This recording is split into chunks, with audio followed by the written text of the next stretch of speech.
The ISU has changed some rules for spins for the 2023 to 2024 season. You really need to know what they are and understand them. Hi everyone, this is Aimée. Welcome to my channel. In this video, I'm going to go over the changes to spins from the ISU to keep you informed so that you can apply them in your skating. Before I dive in, I want to remind you that while I'm a PSA ranked and rated coach, I'm not any kind of official spokesperson for the ISU, US Figure Skating, or the PSA. I pay very close attention to all the rules and use them when working with the skaters that I coach. Plus, I share them with all of you, but this is only my understanding of the rules. Always check with your own coach. Let's get started. There's only a few changes to spins, but they're significant. For feature 6, the difficult exit pertains specifically to the windmill or illusion exit. That's become a lot more common in that attempt to be awarded a difficult exit. One of the clarifications last year for any type of illusion to be considered difficult, it would have to be a minimum of 135 degrees as a split.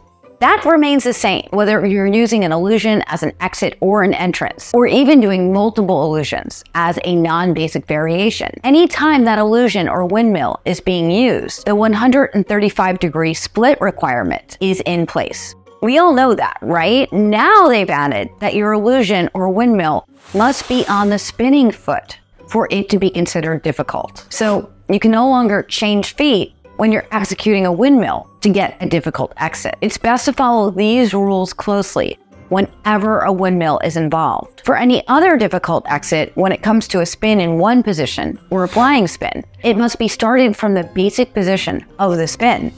Suppose you have a flying sit spin, for example.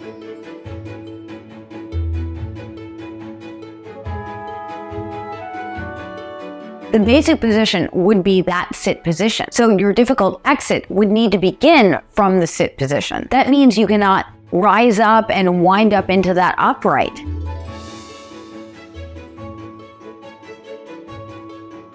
And then attempt a difficult exit. Instead, the difficult exit needs to be executed from the basic position of the spin. No! If you think about a skater doing a layback, and then changing feet to perform an illusion. That seemed kind of easy because many of you were doing that. Now, a difficult exit must indeed be difficult. You can't take any shortcuts by changing feet.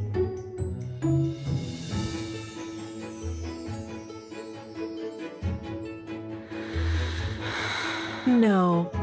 Well, this applies to spins in one position and flying spins. It does not apply to combination spins. That's because a combination spin, by definition, will include multiple different basic positions.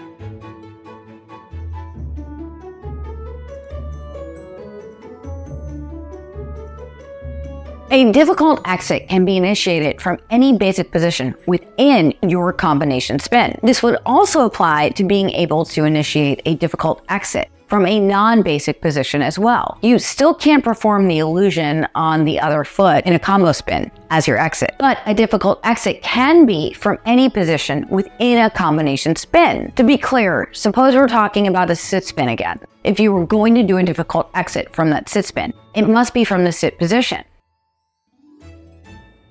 However, if you're doing a combination spin with a change of foot and you execute a camel spin and then a sit spin on the second foot, you could come up into an upright position for your difficult exit. You just can't change feet.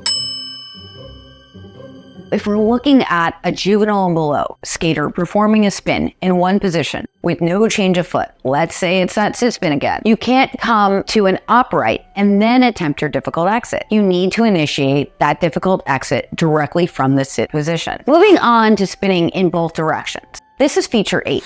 Previously, the camel and sit were the two spins that could be executed in opposite directions to be awarded as a feature. Now, layback and difficult variations of upright positions have been added to that.